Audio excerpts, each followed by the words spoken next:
We're just going to introduce ourselves. Be thinking of your questions you have about editing in the comments, and also invite people, y'all. If you haven't yet, I I'm doing that invited right a now. few, but if you know anyone that might get something out of this, please invite them. Please tap so it'll show up on the FYP and help other indies that come across it. All that stuff. So my name is Kara Blaine. I am an indie author. I've written all of those books. I write fantasy, romantic fantasy. I guess I could show one of them. This is my newest one that comes out in a couple weeks on June 7th that this app won't let me post about and still get 100 views. Because, of course, that happens in the 2 weeks before every release. I swear to God. Okay. I'm done ranting. Uh, Amy. I'm Amy Nova. I write paranormal romance, urban fantasy, Omegaverse. I am finishing up a bonus novella that I hope to publish end of the month, next month, probably by the 15th. Nice. I have one scene left to I'm, write. huh? I have What one was scene the left to write. last part? My name's Ash Wren, and I am a writer in progress working on my debut novel, which will be a fantasy. And I also write articles about things happening in the bookish world over on my Substack, and sometimes they're good. Agreed. I read every single one of them. Do I Well, still have thank my. you. I can tell. I see when you read it. So I go ahead, know. Kelly. And I am Kelly Scriven. I am an author of fantasy, and I have been an editor for almost 3 years now, doing everything. Well, I do proofreading, I do copy editing, and I do line editing. And all those books that Kara was talking about, I've worked on most of those. Yes, she has. Beta reading and or proofreading at the very least. So Yep. And yes. it's lovely. Yeah, so think of your questions for Kelly. Any questions you have about the editing process, the editing world, the whatever questions you have. In the meantime, just gonna talk a little bit about one of the two topics, whichever one you want, Kelly. Which one did you want to do? In my crazy wild drive, red flags and green flags was the one I was able to come up with stuff for because I completely forgot what the other one was from the email. I'm not going to lie. I knew there were two Okay, choices. It didn't it's stick all with good. me. But yeah, because I know finding an editor, that is one of the hardest things as an author to do for me. So I get like a lot of people that ask me questions. Where do you start? What do you look for? So green flags, first of all, is samples. I tell everybody to the moon and back, even if they come to me and are like, hey, I want you to be my editor, the first thing I tell them is I want to do a sample and I want you to go get a sample from at least one other editor. Because no matter how good an editor is, not every editor is going to be the right match for your style, your voice, and your genre. Because I do a lot of speculative fiction. I do paranormal, dystopian, fantasy, a little bit of just straight romance. If you came to me with a historical fiction, I would not know what I was doing because I don't read a lot in that genre. I don't work in that genre. So you got to make sure you've got a good fit. So, and to me, the flip side of that is one of my red flags is the editors that are say they edit for every single genre. Like that's a lot. And I'm sure some people could do that, like no offense, but to be an editor, you don't just need to like know your grammar. You need to know what's going on in those type of books. You need to know what's on the market right now. So if somebody says that they edit everything under the sun, I'd really kind of doubt if they know what they're doing in every single genre. They might not know yours. They might not read yours and be able to give you the kind of feedback you need. Awesome. Water. I never even thought about the genre piece and like editors that yeah, I don't know how you could edit every single genre. That's a good point. Michael asked, what's harder for you, copy, line editing, or developmental? Oh, for me personally, developmental all day long. I do not Interesting. even do developmental editing, to be quite honest. My beta reading is sort of like developmental editing light, but I definitely am more of a reader than like tear the entire story apart and find all your plot holes. Now I'm great at consistency. Now if somebody's walking down the street and then all of a sudden they're like in a parking lot instead or something, I'll catch that all day long. But it takes a special skill set to have that like ability to look at like the very top down for developmental editing. And it's something I want to learn. It's something I've started taking a couple classes on, but I'm just not there yet. And I'm okay with that because I keep busy without doing it. And I think having a different editor for developmental and then coming back in and proofreading can sometimes be a benefit for a lot of authors anyway, because you get two different sets of eyes.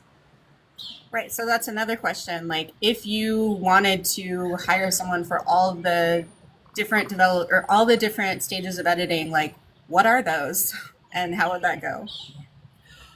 So you've got four main categories. You've got developmental editing, and that is your top-down picture. They're not even going to touch necessarily how things are written, the grammar and stuff. They're just looking at, does the story work? Do the characters have good character arcs? Does all of that that's your foundation of the story. Does that all work, and how can that improve? Once you get past that one, then it goes into line edits, which is more of that's where your voice comes in. That's where phrasing comes in. I'm trying to think of an example off the fly, and it's just not coming to me. But it looks at line by line. Are you getting your point across in the best way that you can for the character that you're writing from? Next, after that is copy editing, which is just more of your technicals. It's looking, is everything spelled right? Is all the punctuation correct? Is all the punctuation consistent? Because there are things like different nuances, like what type of dash do you use? Did you use the same kind of dash the entire way through? Those sorts of things. And then proofreading is your final one. Proofreading sometimes kind of falls under copy editing, depending on if you want to hire two different stages, or proofreading, to the technical term, is like, hey, I've already formatted and this is ready to load into an e-reader, and it's your final set of eyes to make sure something didn't go crazy. Awesome. Hi, Kate. Welcome in, everyone. If you have a question for Kelly, who is our resident editor tonight, about editing, please feel free to ask. While y'all are thinking of your questions, Amy, do you have any? You always have some. I always have questions. But, were there any other questions in the chat first? Not at this moment. Okay, so this is just personal for me, not what I know other authors might have questions about and just don't know to ask these questions. What do you do when you and your editor disagree? For example, I refuse to use M dashes. I just don't like them, and it is a sign of my bad English. So my editor edits in M dashes. No, it's not. Because she is correct that an M dash should be used here instead of an ellipsis. And then I edit them all out. And then she reads the final book and she's like, you son of a bitch. I understand both sides of that, but for those sorts of things, those are as much like an M dash. There are other ways to get the same point across that are very close. And at the end of the day, I tell my authors, it's your book, baby, at the end of the day. Now, there are hills I will die on. Like if you're putting a comma where a period should be, okay, we're going to have words. We're going to fight over that one. Mm-hmm. But the M dash is definitely, that's just your style. And it sounds like your editor handles it well and just kind of laughs and goes, yep, I tried. And that's okay. That's another one of those red flag, green flag things. Like if your editor is so stuck, like you have to do it this way, mm-hmm.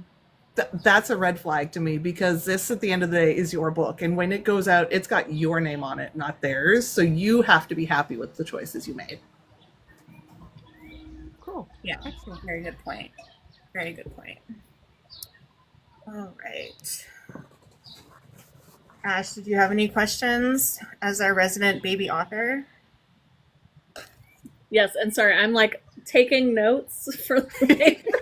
So, a question that Kelly, you already brought up is that you want to take a class on dev editing. Do editors take courses or classes? What makes an editor qualified to be an editor? That is one of those that we're in the Wild West with the internet right now, quite frankly. Yeah. Anybody can make a website and say they're an editor because they're good at grammar and just go. And that's another reason why I'm so big on samples and making sure that you're going to see what you get before you sign any contracts, before you pay anybody money. A good editor, now, some people will say you have to have like an English degree, and there are actual certifications at formal colleges that you can get for editing. Mm. There's also a lot of good resources. There's the Editorial Freelancers Association is the big one in the US. There's another one in the UK, and it's a acronym. It starts with a C. I can't get the whole thing in my head right now. But those organizations are another great place. They may not have like the college education level, but those organizations are constantly putting out resources, webinars, training courses, and you can work through all of those. And that's a great resource. And it is, like all things, you're going to put some money into it, but that makes sure that you know what you're doing, and it makes sure that you keep learning. Because I mean, just like writing, editing is a living thing. It's changing over time. Language is changing over time, which is really cool. So yeah, that's one of the things that I'd say. Get your samples. Look for EFA, Editorial Freelance Association. It's like another one is Proofread Anywhere is a certification out there that you can get that's more copy editing, proofreading.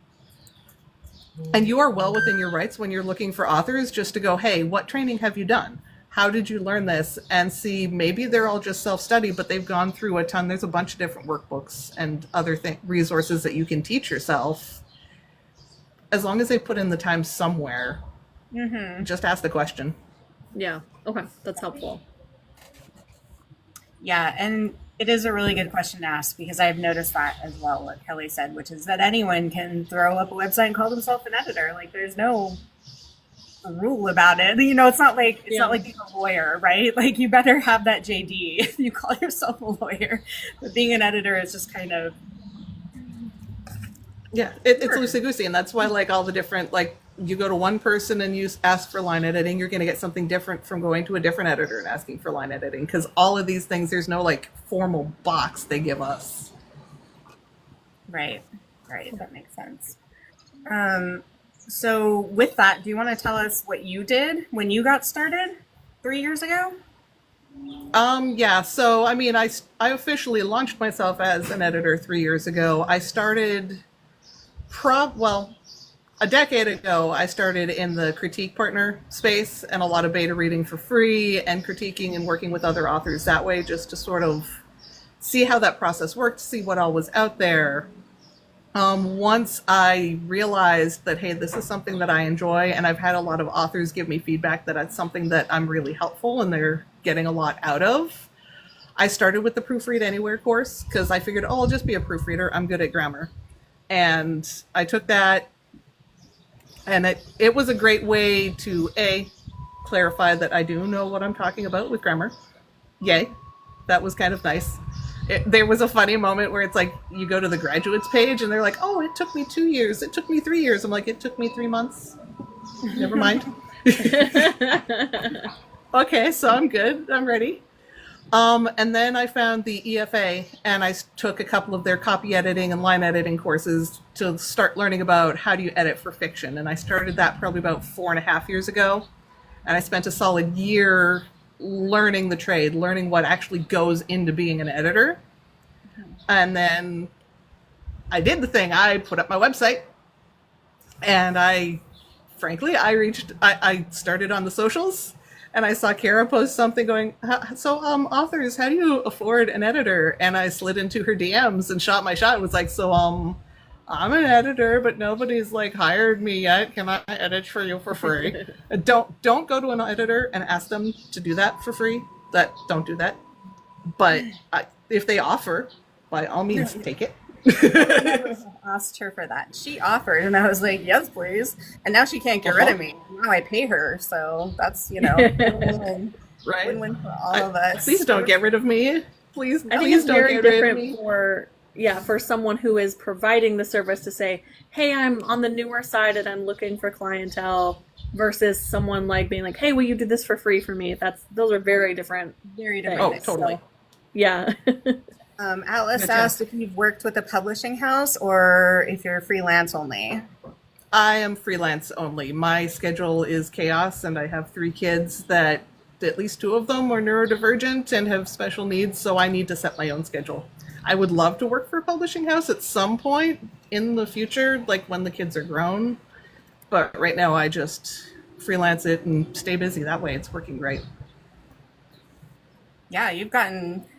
What did you posted some video? Was it at the end of last year? Like how many millions of words you've edited now? It was wild. Yeah, at the end of 2024, yeah, that was last year, 2024, I was upwards of 1 million in the year and 1.5 million total. So I've got to be over 2 million at this point. Yeah, that's super cool. That's super cool. It is, Amen. yeah, I'm blown away that this worked. It worked, guys. Apparently it worked. So let's talk about what Cara didn't actually say is, so you're a newbie author and you are very, how shall we say, price conscious. How do you start looking for an editor? Like, how do you determine your budget? How do you start looking for an editor that's inside your budget? And like, how do you make the editing process? How can you make the editing process affordable?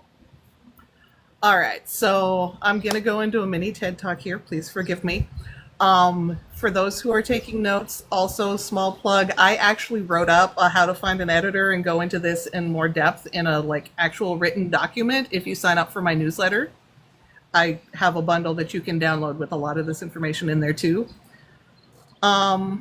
Yay. Because I know that's a big thing that people need out there. I mean, determining your budget, it's tough because being the Wild West, you've got people that, so if you look at the EFA, they say that like a line edit costs anywhere from 3 to 5 cents a word, which is a lot of money.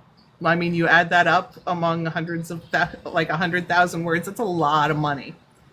But the cool thing about the indie space is there are a lot of editors out there who love to serve the indie space, who love to work with independent authors, self-published authors, underserved authors. There are some that works explicitly with like your BIPOC authors or your marginalized groups.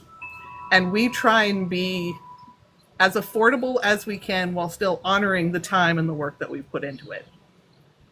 So, for example, I keep my rates.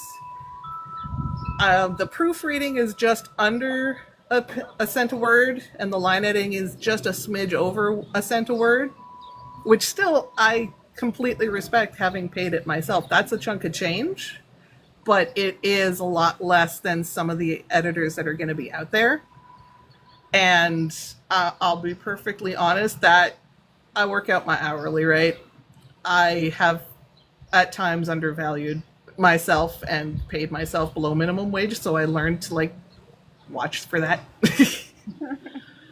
And then a lot of it kind of comes down to there are ways that you can make it work, picking and choosing what levels of editing you need. So like for a developmental editor, some people know from the get-go there are problems with my story, I can't work them out, I need somebody to unwind this for me, and they're going to want to just go for a developmental editor. It's going to be the most expensive type of editing, but for some people it's super worth it. If you're not sure if you need that developmental edit, beta readers and critique partners are your best friend. Get a couple of people, don't just pick your friends, pick other authors, pick people that you do not know, because they're going to give you the honest feedback. But if you can go through like 5 or 6 beta readers and all of them say that, hey, I found tiny little things here and there, but there's nothing big problematic, you can probably bypass the developmental editing stage if it's not in your budget. Line editing and copy editing both kind of go on that same thing. If you've already like, line editing is one of those that it's probably your meat and potatoes edit that most people go for if they can afford it. Because it's looking at things like, is your voice staying consistent? Are you phrasing things in a smooth way? That's where like the show versus tell and the adverbs and all that gnarly stuff comes in.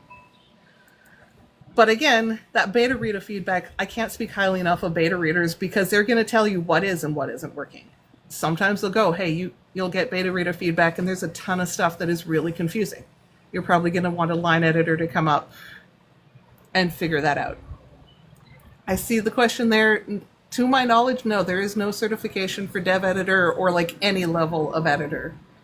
it's very much open wide, and people just kind of pick and choose what fits their style and what they find strong for themselves.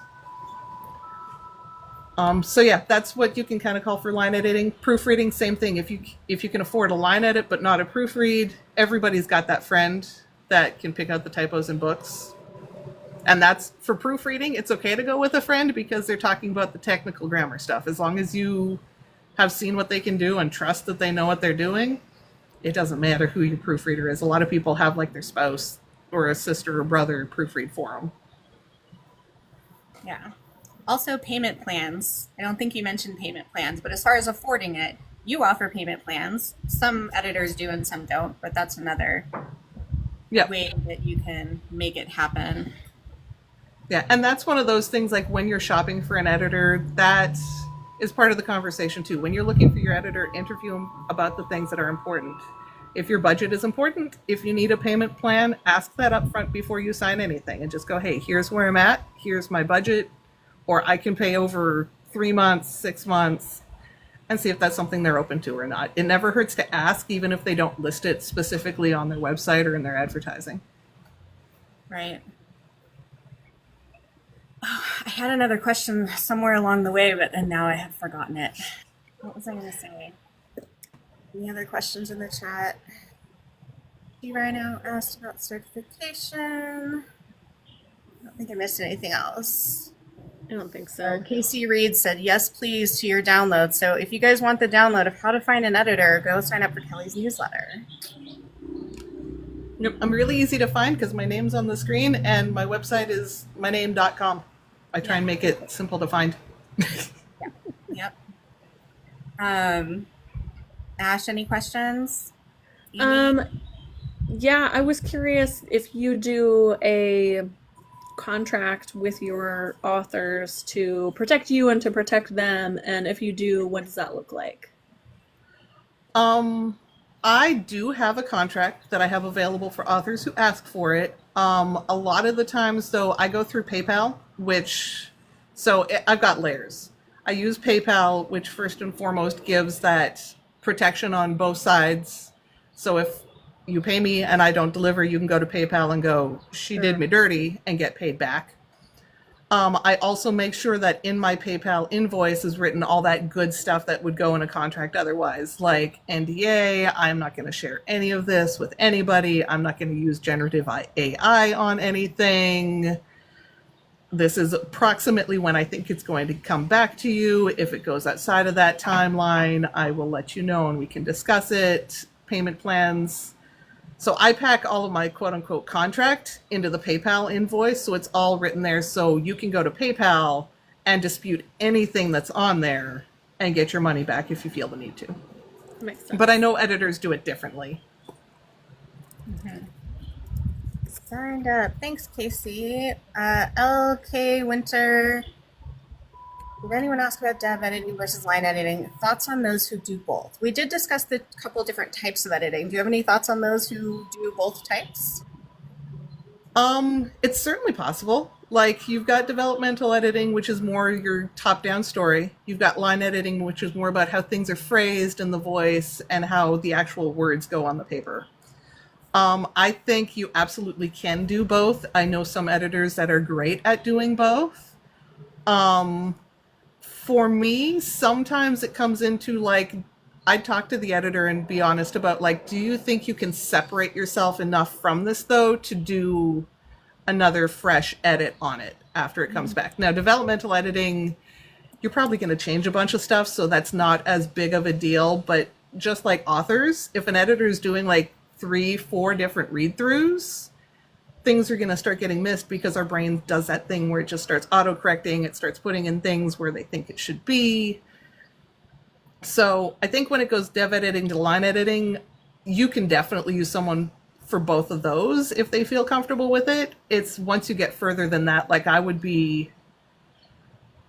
really give some thought to, like, if the same person is doing your developmental edit and your line edit and your proofread, that probably gets a bit much. I'd look for, like, a separate proofreader to do that final pass and catch the things that the other two missed.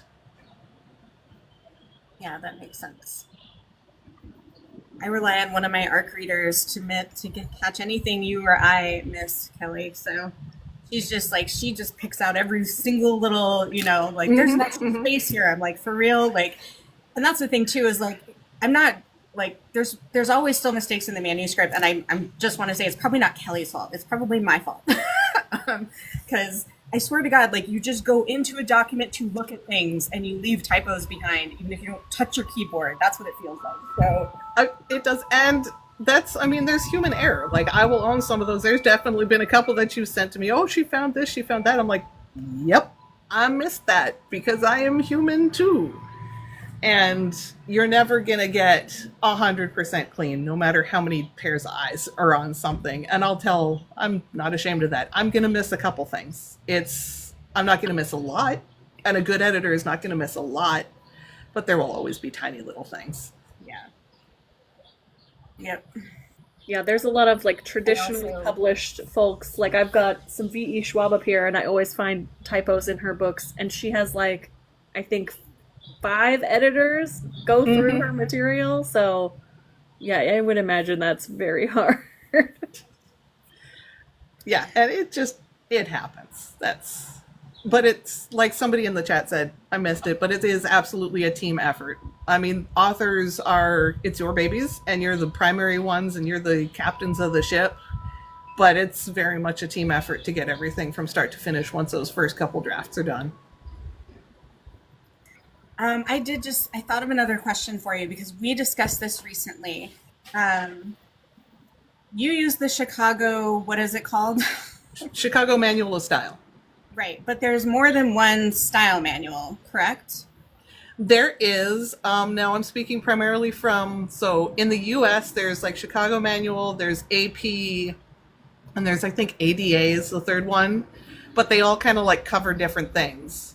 AP is your journalism, ADA is your academic writing, and Chicago Manual is fiction. And that varies everywhere. Like you go over to the UK and they've got like the Oxford style and one other thing.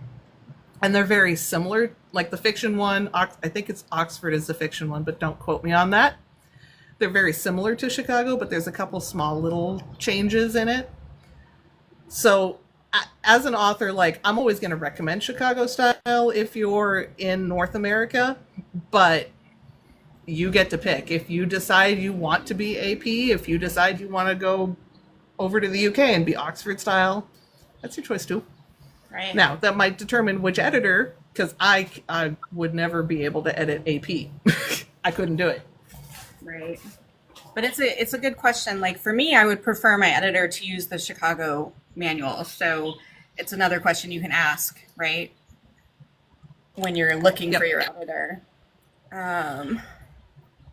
Whoa, I just blacked out.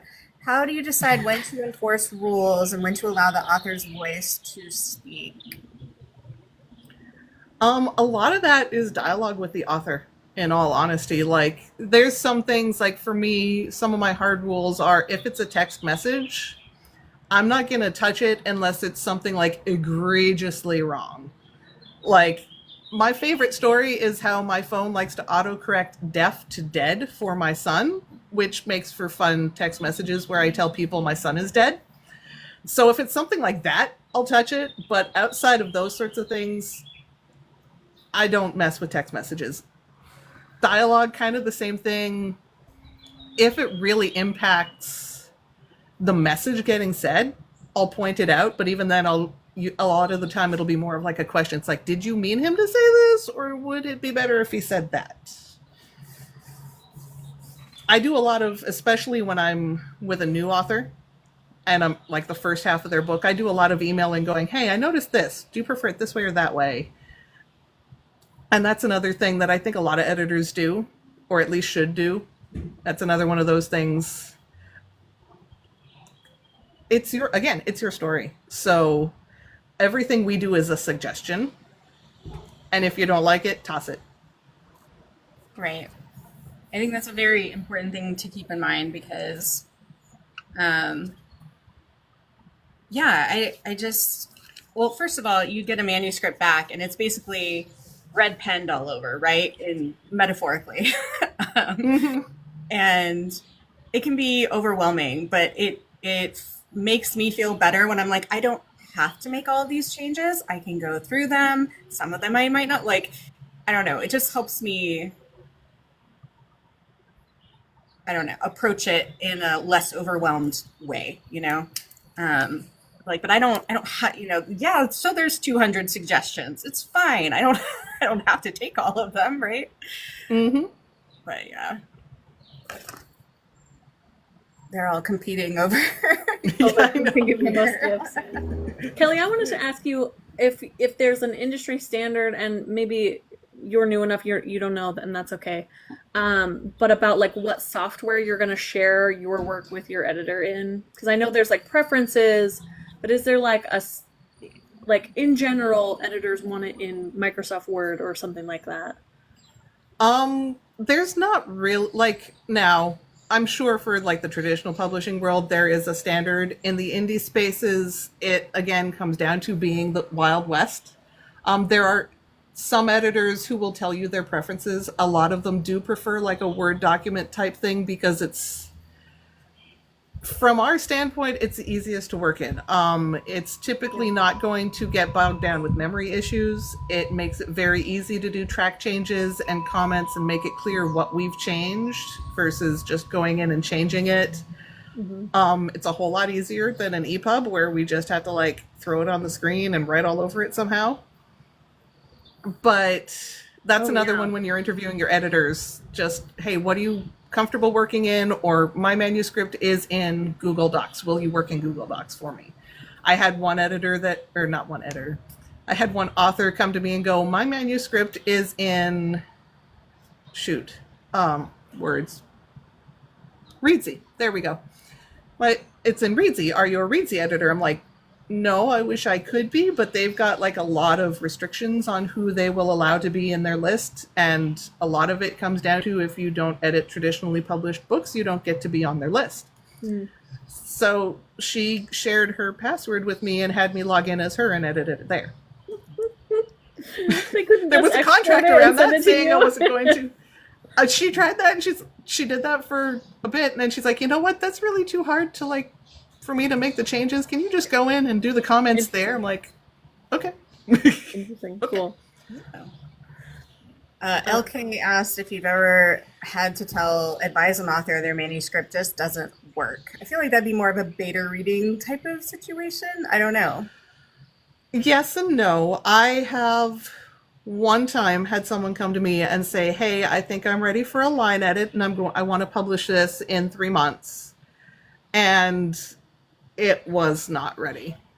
And that's, as an editor, I think that's important to be honest with your clients too. And if they're just not there yet, I would rather stop a quarter of the way in and say, hey, here's what I'm noticing.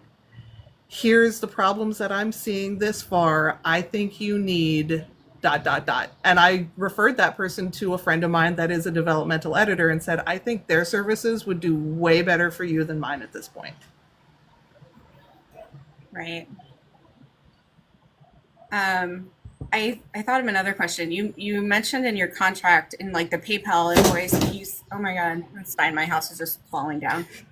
No problem. I think my dog knocked something over.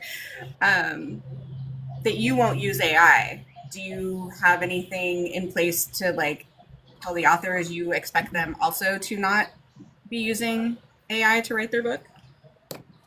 I haven't figured out how to do that yet, to be quite frank, because a lot of times, like, they won't disclose. And I tend to, maybe to a fault, expect the best in people. Now, that said, if I did get something that was obviously AI written, I would point it out and just be like, hey, here's what I'm noticing. What's going on? But it's hard to tell, because, I mean, you've got, like, the things going around saying, oh, if you put an M dash in your book, it was written by AI. Yeah. I have like 1 million M dashes in my book because it's my favorite. I also love M dashes. What if they leave the AI prompt in there, right? And you know for sure. Would you just say no thank you? Yeah, that would be, I'd go to them and just be like, hey, I completely respect your decision. You can do what you want with your book. But for me as a creative, I'm going to say I am not comfortable working on this, and there are other editors out there. Yeah. Makes sense. Any other questions in the chat? I don't see any at the moment. Or Amy or Ash. So, as an author, is there anything particular that you, as an editor, would wish that I would do before I gave you my manuscript? Ooh, that is a good one. I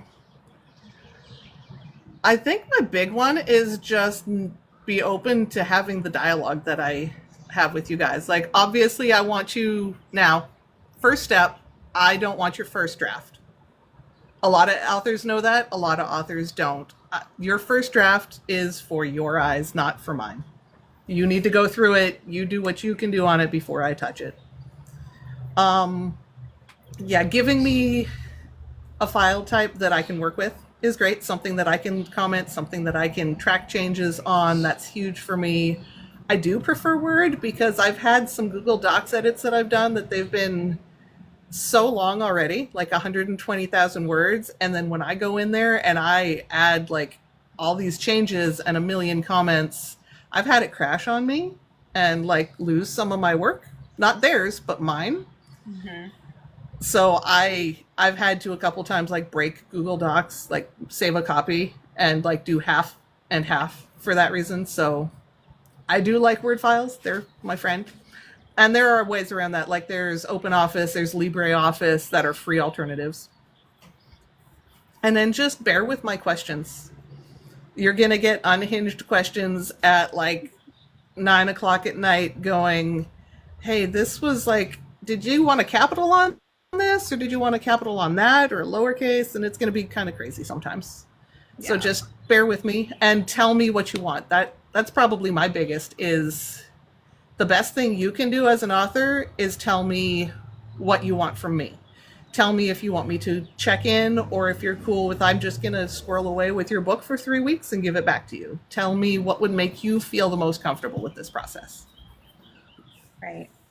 All about that communication, for sure. Mm-hmm. We have a couple of questions here. Did we ask how we can know what kind of editing our manuscript might need? We did touch on that a little bit, but we can touch on it again for sure. I know that's a big piece of the decision-making process. So how do we know if we need a dev edit versus Are you still there? Just a line edit? Okay.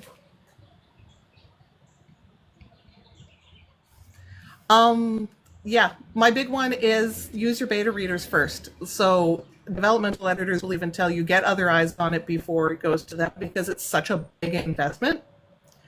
So get a set of beta readers and figure out what is working, what is not working. And that can kind of be your gauge for if people are getting really confused, that means you probably need a developmental edit. If people are coming back and going, this was great, I noticed a few little things here and there, you can probably skip on the developmental edit if it's not in your budget. Every book can benefit from a developmental edit, but not every book absolutely needs one.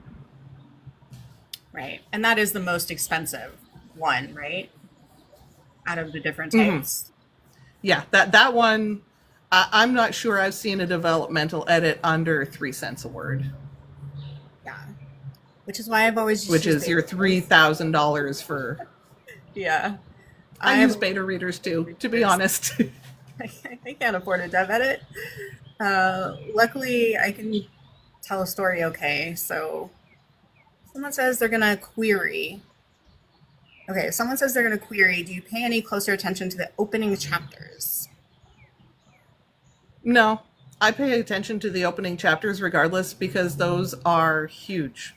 Those your opening line and your opening chapter are going to make or break people reading your book. So whether they say they're going to query or not, I'm going to tear those things up. And I feel like I tell every single author the first time I work with them, it's like, you're going to get the first chapter back and it's going to be every little nitpick and there's going to be that red ink literally everywhere. Calm down. Don't let it discourage you because that first chapter or two, A, it's the most important. And B, typically you haven't quite settled into your own telling the story yet. You haven't settled into your voice yet. So they're going to be messy and I'm going to just go at it. Now, if they tell me they're going to query, I might come back to them and go, so do you want me to work on your entire thing, or do you just want me to do your opening chapters? That would be a conversation I'd have. Mm-hmm. Yeah, that makes sense. That makes sense. More questions, y'all. Come on. Kelly I see the says Google Docs comment there too. Oh, yes. I do. Google Docs does, but so does Microsoft Word unless you turn off a certain setting. So Yeah, you can. So they're all trying to go there, unfortunately. As much as I'd love to keep AI entirely out of all my books, they're making it really hard, and I don't think you can necessarily say AI has never touched my book ever. It's going to happen. But yeah, Google Docs definitely, because at least with Word they give you the option to turn it off. Google Docs is just in there. It's just going to do what it's going to do. yeah. This is kind of a side note, but because I recently lost a lot of revisions in 1,000 words, if you go turn off that setting in Word, you also turn off the ability to auto save your document. FYI. No, you don't. In mine, it does. Maybe it depends on what edition of Word you have. It might depend on which edition. Now, I know if you turn off syncing to OneDrive, it turns off your ability to autosave. But I was able to get the AI thing to go away. Okay, we'll have to email then because you still have autosave. Yeah, when I did the setting that everyone said to do to not let it train AI, it also was like, okay, well, that means you also can't upload to OneDrive, you can't autosave. There is a thing out there where so OneDrive does have AI that can scrape. However, OneDrive does not have access to your files unless you give it to them. Now, I know there are still people that go, I don't even want my stuff on OneDrive because there's AI on OneDrive and they might get a hold of it. But no, Okay. that's it. I've looked into the deep down on it. And it's like, no, they can't get into your files without your password. They just kind of like overarching and then have it available if you want it. Sounds like that's a me issue then, y'all. Sorry. Mine. It was frustrating though, and I was like, really? I turned Copilot off, still have autosave. What's scraping? Scraping is just where AI like reads your book and steals your stuff. Not steals. Everybody calls it stealing, and I understand, but it's not stealing as in they're going to put your book out there. But it does go in and it trains, and that's where AI learned to use M dashes because a bunch of us do. So yeah, scraping is just basically AI is reading your work and loading it into their big old computer brain as part of what trains them. Yeah. It is getting harder and harder to avoid for sure. Yeah. So LK, we asked if editors ever list their triggers before working on a project with someone. Absolutely. Some editors will have it straight up on their website and just say, I don't work with these things. Some editors will just, if they've got something that really bothers them in that opening conversation before any contracts are signed, they'll just be like, hey, what are the trigger warnings in your book? And then they have that conversation of, hey, I noticed that this is on your list. I'm not comfortable working with this. A good example is Spice. Some editors don't want to read Spice. Some editors don't want to edit Spice. And some of them just go, I'm not going to touch your book at all. Some of them will go, I could edit your book, but could you just flag where these two things are and I can skip them? And that's all part of that back and forth discussion before you sign the contract.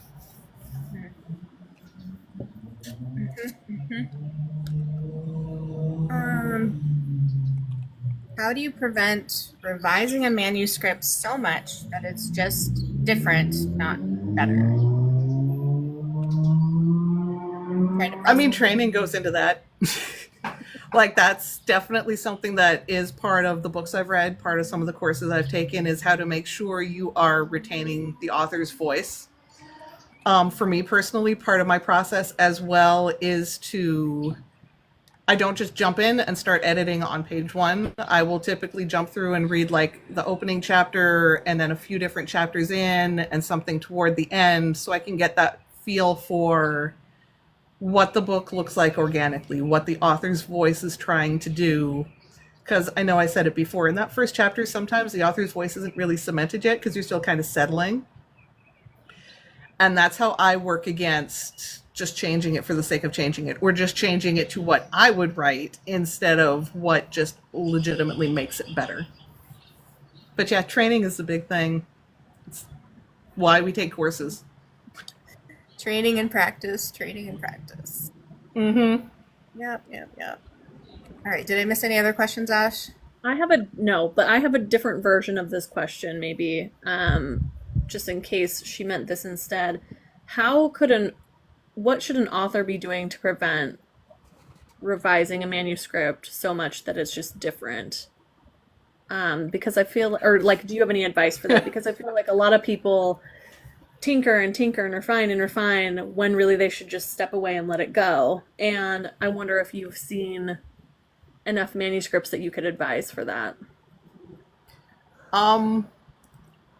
Ironically, more from my author side than my editor side. Oh, really? I will, yeah. Because as an editor, I don't know how many times you've gone through it. Sure. You could have gone through it twice. You could have gone through it like 17 times. I don't know. But I give myself limits. Like, if I have gone through it probably about 4 times, and I'm noticing that I'm coming back to the same parts over and over again, or I'm noticing that I'm just like changing tiny little things, or another one that I kind of hit, if I'm starting to hate it, it's time for somebody else to get eyes on it again. That aren't I me. love that.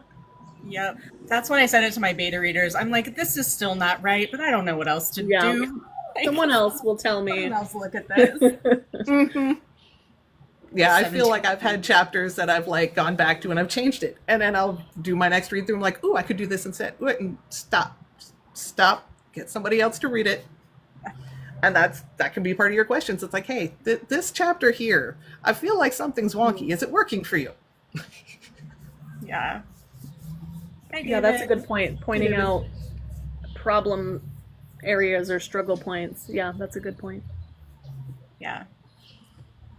I was flashing Kelly's books and she mentioned being an author, and I don't think we like said the title of your book earlier or anything, so we got to make sure we do that.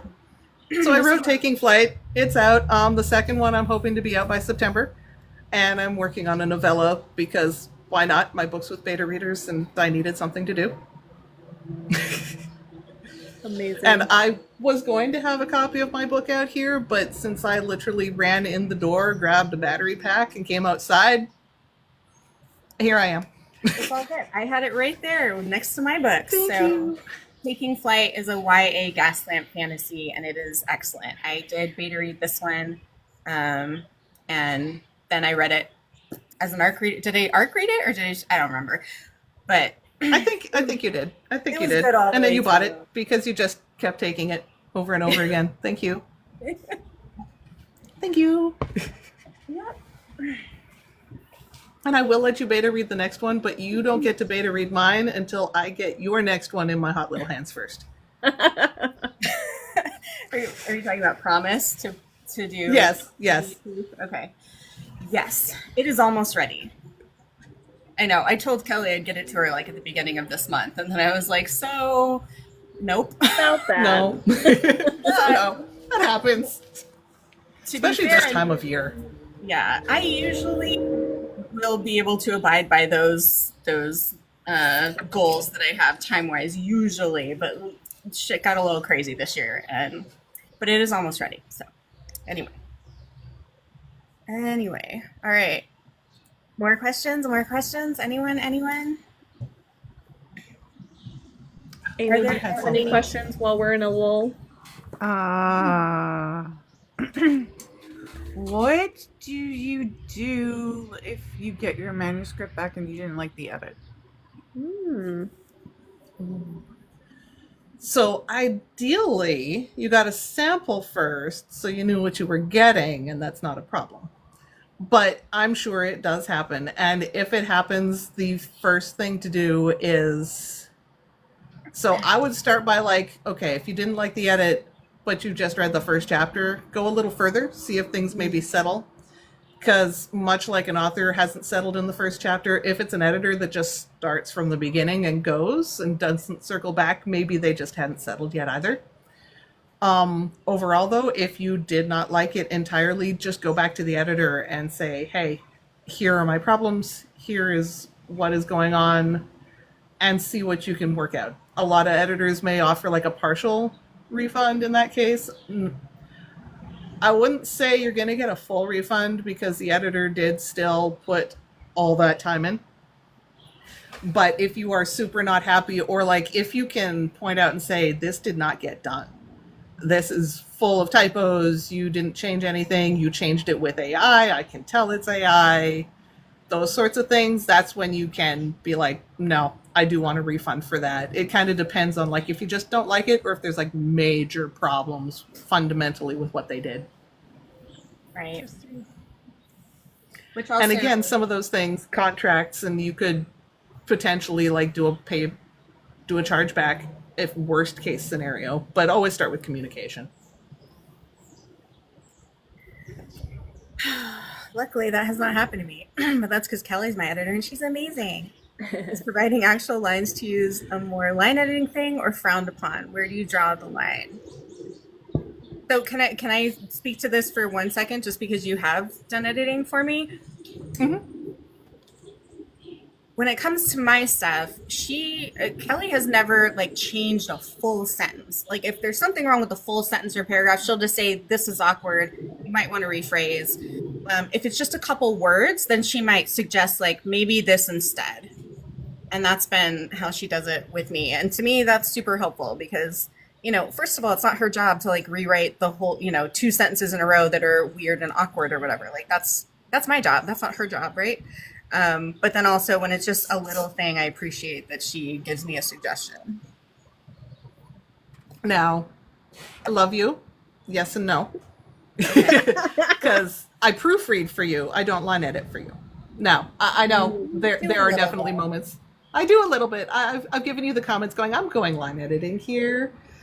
But as a line editor, there are times that I will rewrite an entire sentence. Oh. Because that's part of what the job is when it's that level of service. Okay. So there's 2 things. So if it's like a sentence and it's awkward, I will rephrase that. If it's like an entire paragraph that's a problem, that's where I'll get into the comments like Kara said, where I'll be like, hey, there's something really not working here.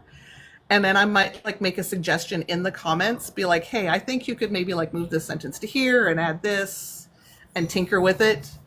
The other thing, though, is that when you get an editor, you want them to be using track changes or suggestions or whatever it's called in whatever software you're using. So if your editor does change like a whole line or a whole paragraph, you've got that record of this is what it was, this is what they changed it to, and then you can make the decision from there. And hopefully, like when I have to make bigger changes like that, I'll also leave a comment going, this is why I made this massive change. And if you don't know, ask your editor, hey, I noticed you did this, why? Yeah. Most editors are great about like, if they give it back to you and you've got questions, we love that stuff because it means that you're like reading what we sent you and you are taking it seriously, and we love to teach because we're nerdy like that. I've asked Kelly so many questions. I'm like, why do you keep correcting this? Like, I thought this was right. And part of that is what we went back to of like language and the rules evolve over time, right? So like the grammar rules that were burned into my head in middle school and high school, A, were for academic stuff, not fiction, and B, were 20 years ago, right? So stuff has changed. And she'd be like, oh, well, actually, this changed a little while ago. I'm like, good to know. All right. Learning. Yeah, my least favorite one of all is the apostrophe S on the single possessive. It wounds my soul. I still struggle with it. Mm-hmm. And I have a character named James, so I had to like take it on head first, and I hate it. But I do it because it's correct, but I hate it. Yep. Thoughts. I can read. Thoughts on starting sentences with ing. So like, oh my gosh, you guys. the word. Are they It's giving you a hard style time? choice, okay? Tell It's us a about style Jaren's. choice.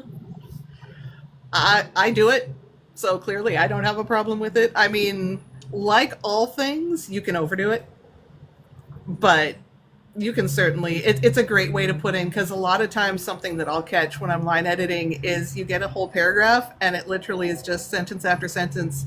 She did this. She did that. She did this. She did that. So those ing words can be a nice little like way to sneak in like a different type of sentence and break up that repetitive. It just makes it flow better instead of like the whole like every sentence is the same thing. That kind of weirdly hits our brains, and after a few repetitions it doesn't work anymore. So I'm very pro, yeah, use those ing words to start your sentences sometimes and mix it up. All about mixing it up. So funny. We had a in-depth conversation about this recently, and I was like, it's about varying your sentences. Long Yeah. sentences, short sentences, different kinds of sentences, long paragraphs, short paragraphs. So that makes me think of self-edits, right? Which we should try to do before we ever send it to an editor. And or if we just can't afford an editor and we have to do it ourselves, do you have any tips for self-editing? I mean, the obvious one is let it rest. Now, I've done that to an extreme. Try not to let it rest for a few years. Then you forget what you did, and it's a problem. But yeah, let it sit for, I'd like to tell people 2 weeks at a minimum, but a month is better. Change the font is another trick that I will use a lot of the time because it just makes it unique for your brain and you're reading it closer. What a trick. I Writing that down. It's a real shock to the system. It I'm not is. Even, yeah, change the font just a little, change the size, one bigger or one smaller, and things will jump out at you. Interesting. Also, I've done the uh, read slide thing. Comic Sans. Oh my god. Maybe not inside Comic Word, Sans. you can have Word read your document aloud to you. Mhm. That will often have you catch weird things too. Yeah. Yep, that was the next one I was going to mention is some kind of text to speech will help you see the things that aren't working. Or I've also read it aloud myself, and that will kind of catch the things that don't work well. Absolutely. Yeah. And if What you was don't the have thing- and don't like Word, there's an app called Edit Out Loud that will also read it to you. So, Kelly, what was your tip before changing the font? I got so distracted by changing the font that I did not hear what you said right before that. Now I need to remember what I said and what No, in sorry, what don't worry order about I it. said it. it was Let It Sit. Let it sit for a month. Yeah, okay. there was Yeah. let it rest. Yeah, there was let it rest for a good month. I was trying to think like, was there something in between there? Apparently not. Nope. It was Let It Rest, try changing the font, try reading aloud or having, a program read it aloud to you. Any other tips for self-edits? I mean, depending on how far you want to go, you can do some of the self-study yourself. There are a couple of books that are shorter and can kind of give you a good way to kind of look at it. For developmental stuff, I like going through and reverse outlining. So I've already written the book. Now I'm going to write an outline based on what I'm reading. And that can help you really kind of drill down and figure out where the plot points are hitting and what maybe got missed, what fell out. I like to do my own style sheet in the same way, which a style sheet, for those who don't know, is it's basically a document that has the spelling of every name, every place, little quick notes about like, okay, so Max, that's Natalie's husband, or James is 4 years old at this point, and keep all those little details as you go so that you can kind of pick out down the road, like 15 chapters later, his name is Joe instead of Max, maybe. I bring that up because I caught that in the book that I just finished revising. My own, not somebody else's, my own. Or you I might think be somebody like- had 3 different names throughout the entire book.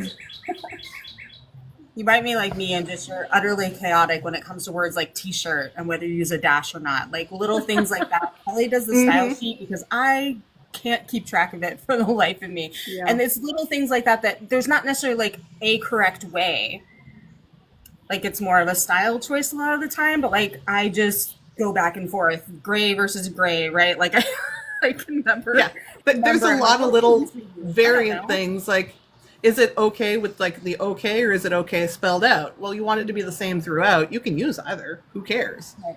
But if you're But I will using use both, it both. becomes a problem. Everybody uses both. Yeah. It happens. Quick question before we go to the chat question, just as far as self edits, would you recommend using something like Grammarly? You absolutely can. I'd go Pro Writing Aid before I went Grammarly, personally. Just because it's more tuned for fiction, it's more tuned for Chicago Manual, it's more in that area. Just know that it's never a replacement because it's gonna get things wrong. I have had Grammarly, Word, and Pro Writing Aid all try to change the gender of characters on me. I have had them all literally spell things just completely wrong. So it's a great tool and it will help you catch a lot of things. It will help with a lot of like double spaces. It's really great at catching if there's 2 spaces instead of 1. It's awesome for that. Nice. Good to know. I was just curious. I don't think I've ever asked you. I don't use any of those, but a lot of people do, especially if they can't afford an editor. So I didn't know your thoughts on that. Yeah, What they're a is- great tool. I'll run them for myself. I'm going to go turn my light on. Excuse me. Okay. I might need to change, but it's getting dark out weirdly. All right. Hey, honey, I'll ask your question. I'm here. I'm listening. I just... Oh, you're good. Look, there's light now. Yay. What are 3 writers you admire for their prose? Is the question. Oh, I hate... No offense, but these questions kill me every single time. Just absolutely kill me. So I go back to an old standby of Christopher Pike because that was one of like my foundational authors reading growing up. That is one of the first ones that like got me thinking maybe I could write, got me thinking that maybe reading was like something I could totally get into. It's all good. I appreciate the question. I'm just not sure I'm going to be able to answer it entirely. I am such a mood reader though, and I am such... Considering I'm an editor, I'm an easy to please reader when I'm just reading for fun. Like, I can enjoy almost any book as long as it's not completely riddled with typos and grammar problems. I just read for the vibes. So my favorites change literally based on what I've read most often. Right. You don't reread books, though, outside of editing, right? I do not. Once in a blue moon, I will if it's like an ongoing series and it's been that long between books. But it's got to be something like, I know, J.K. Rowling. However, Harry Potter was one that I would reread like the first couple books when a new one came out because it had been a year and a half and I wanted to remember what had gone on. Right. That makes sense. But there's only so much time in a day. And I read so much for work that like I want to read the new books. Yeah. And I have comfort reads that if I'm in a reading slump or just generally miserable in my life at that moment, I will go back to my comfort reads and reread Pride and Prejudice or reread, a whole freaking series like Outlander. It's fair. Lee, how do you tackle an edit? Like you mentioned that you might read the first few chapters before you even touch it, but what is your like general process like?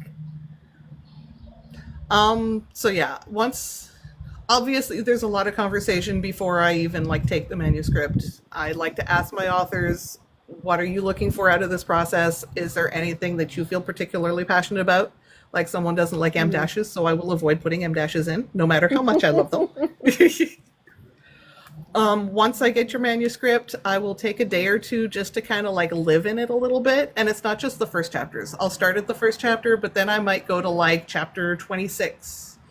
It's literally just kind of a random, I'll scroll, or if you've got like the navigation, I'll just click on a random chapter and I'll read a chapter there. I'll click on another one And I like to read 4 or 5 different chapters scattered throughout the book, because that way I can kind of see like what direction the author's trying to go.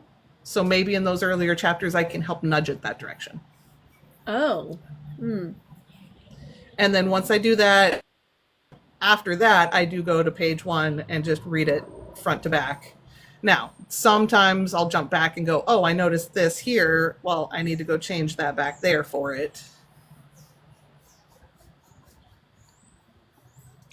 Do you only work on one project at a time? I do. I cannot keep more than one in my brain, especially for like catching all the nitpicky consistency things. If I'm working across a bunch of different projects, I'm going to cross the streams. That makes sense.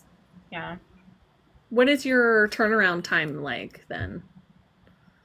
It makes it faster because I know there are editors that can do that, and it's not wrong. There absolutely, if an editor can do that and can like work on one project in the morning, one project in the afternoon, I'm kind of envious of that, but that's not how my brain works. But I want to say I typically I schedule about a week per 40,000 words. Okay. Okay. Going back to a potential red flag, I saw a post about this earlier and just remembered it. As far as rates, we've talked about rates and how much they can vary, etc. But would you consider an editor who uses flat rates? Is that kind of a red flag, or is that totally cool? I think it's fine. I think it's definitely, it comes into personal choice, and that kind of goes into that territory. Like, I've been red flagged by some people because my rates are quote unquote too low for me to be a real editor. So if an editor wants to work on flat rates and make themselves accessible that way, more power to them. But that's where having those conversations and getting a sample ahead of time really makes a difference. Because you're going to see in that sample, if you send them 3, 5, 10 pages, whatever they allow, you're going to see exactly what you're going to get back, and you're going to see whether it's a flat rate because they don't really know what they're doing, or it's a flat rate because it's just what they chose. Okay. It always makes me hesitate, right? Because I'm just like, how do you pay yourself for your time that way? And it makes me feel like they're just going to rush through it, maybe. I don't know.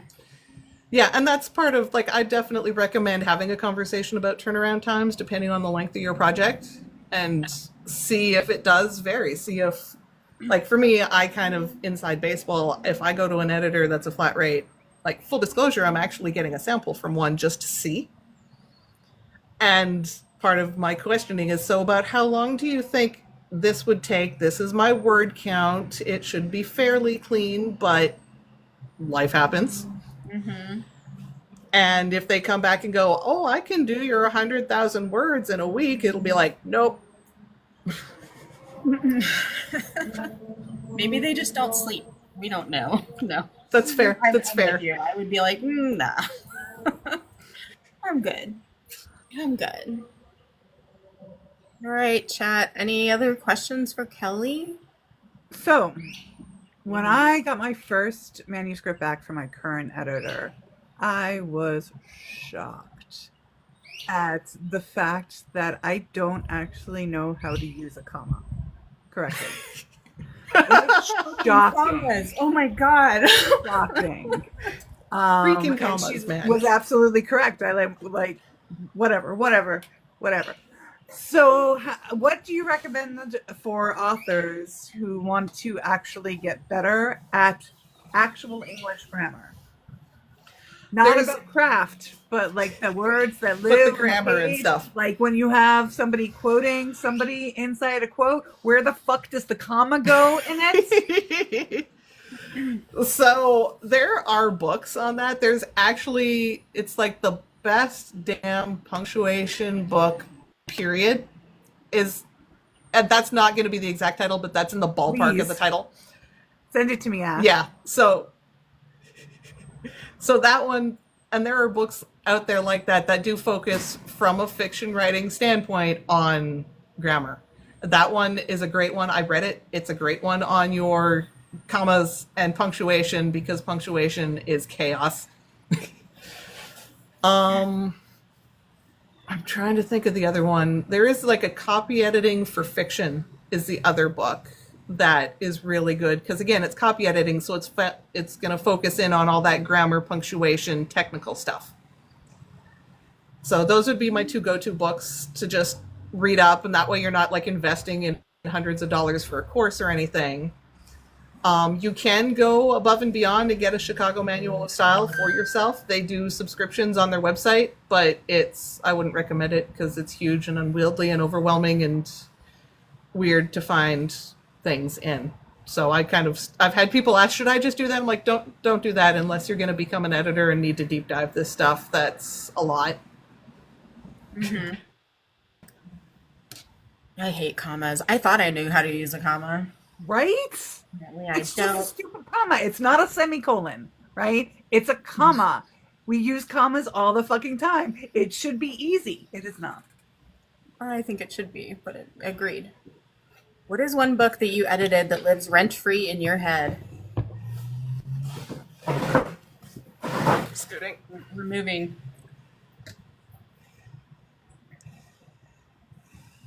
Did you hear my question, Kelly? You froze for a second. No, I scooted because I tried to get closer to the house and fix What the is- internet. What is one So book? say again, please. What is one book that you edited that lives rent-free in your head?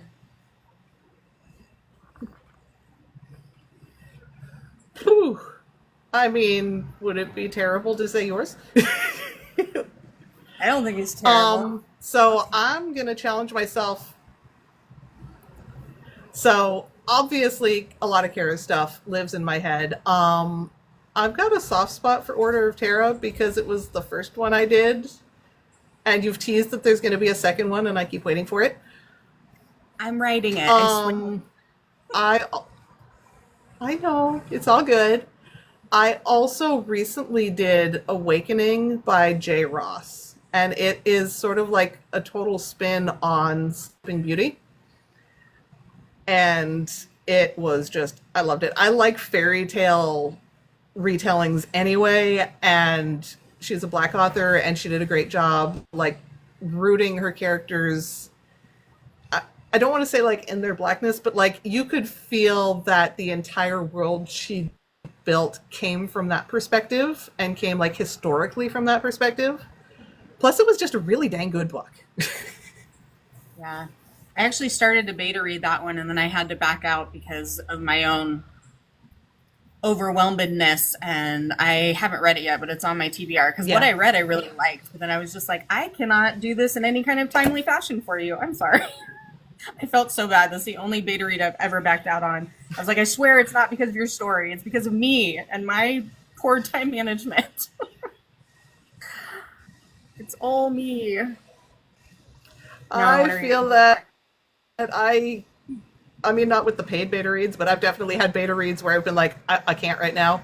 I used to think I could also arc read for people. I ain't got time for that. I'd love to, but I just cannot. I know better.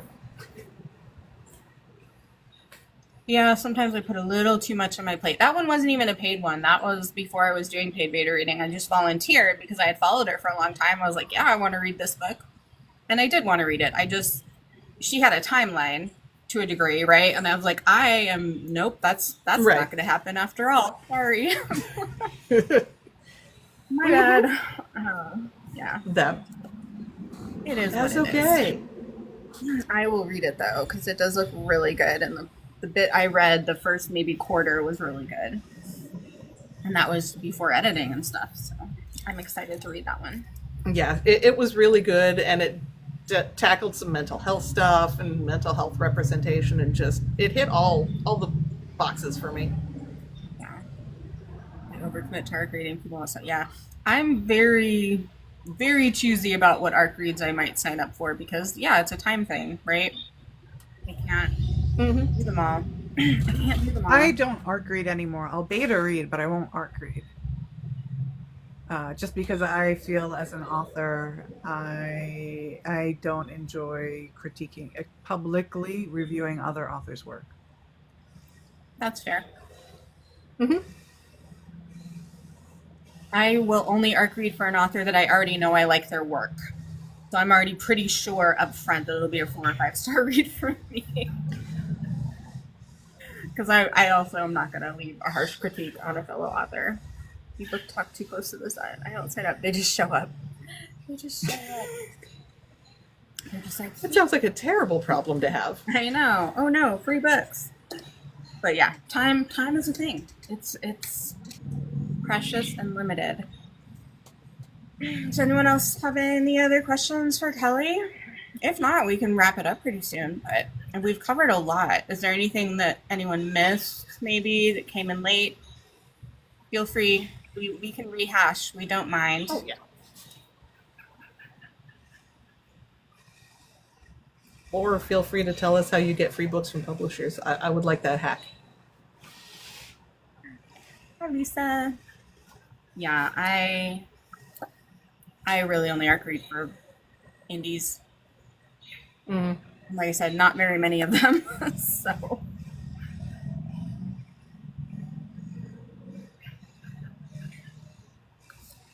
I can't think of any more questions. I think my brain is done.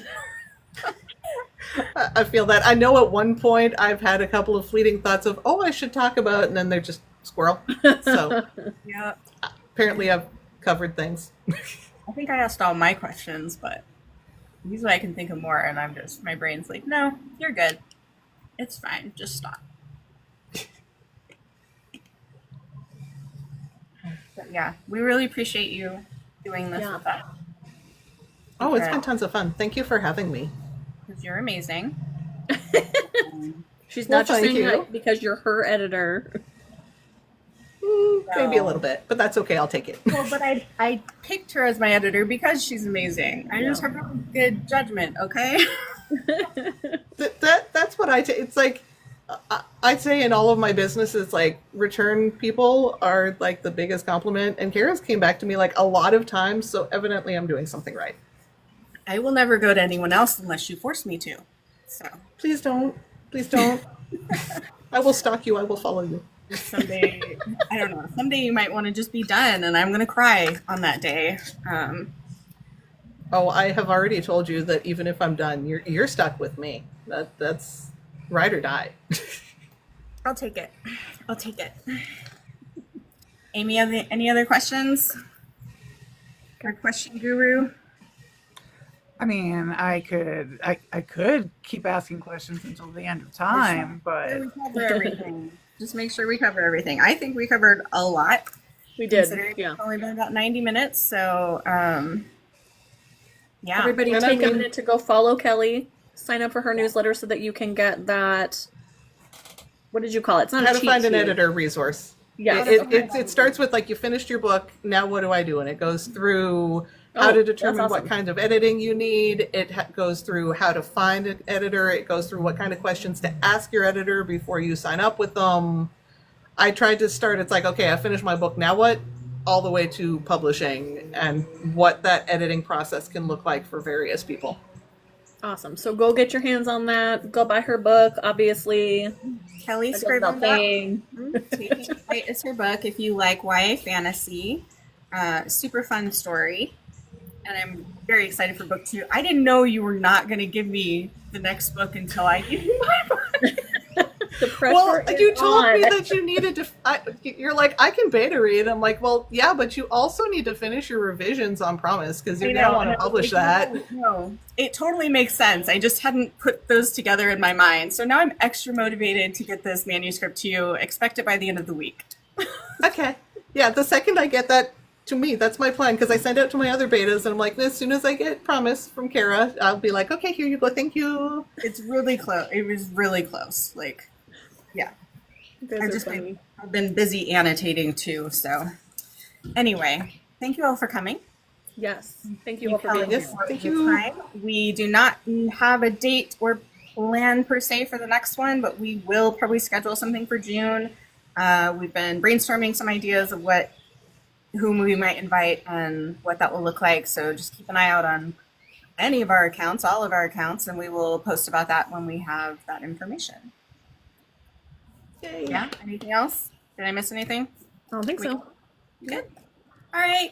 Thank you, Kelly. You're the Yes, best. thank you so much. Thank you, Amy, and thank you, everyone in the chat. Have a great night. Yeah, thanks for coming, guys.